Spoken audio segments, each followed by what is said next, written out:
আইনশৃঙ্খলা বাহিনীর সাথে দফায় দফায় সংঘর্ষে জড়িয়ে নারায়ণগঞ্জে সরকারি বেসরকারি বিভিন্ন প্রতিষ্ঠানে হামলা চালিয়েছে দুর্বৃত্তরা। ভাঙচুরের পাশাপাশি আগুন দেওয়া হয়েছে রাষ্ট্রীয় এবং ব্যক্তিগত সম্পত্তিতে। বিভিন্ন অবকাঠামো আর যানবাহনের ব্যাপক ক্ষয়ক্ষতি হয়েছে। সময় যত যাচ্ছে ততই স্পষ্ট হচ্ছে তাণ্ডব চিত্র। নারায়ণগঞ্জের সাইনবোর্ড, সানারপার, মৌচাক, শিমরাইল মোড়, সিথিরগঞ্জ যেন যুদ্ধ বিধ্বস্ত কোনো জনপদ। গত বৃহস্পতিবার থেকে এসব এলাকায় হামলাকারীদের সাথে দফায় দফায় সংঘর্ষ হচ্ছে আইন শৃঙ্খলা রক্ষা বাহিনীর। হামলাকারীদের রোষে পুড়েছে পাসপোর্ট অফিস। বহুতল ভবনটির প্রতিটি ফ্লোরে আগুন দেয়া হয়েছে।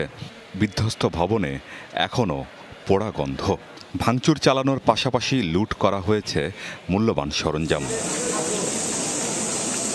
শিমরাইলে ইব্রাহিম শপিং কমপ্লেক্স এবং সানারপাড়ে একটি তৈরি পোশাক কারখানায় আগুন দেওয়া হয়।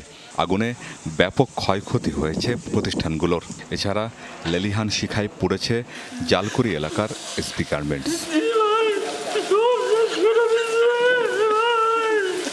এখনও সড়কে ছড়িয়ে ছিটিয়ে আছে পোড়া গাড়ির কঙ্কাল।